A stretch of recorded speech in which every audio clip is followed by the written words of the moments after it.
وما أصابكم من مصيبة فبما كسبت أيديكم ويعفو عن كثير.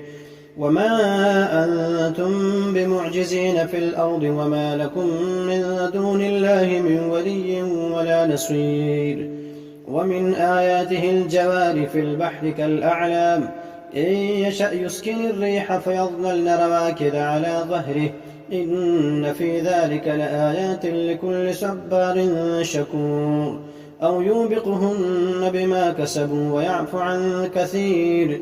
ويعلم الذين يجادلون في آياتنا ما لهم من محيص.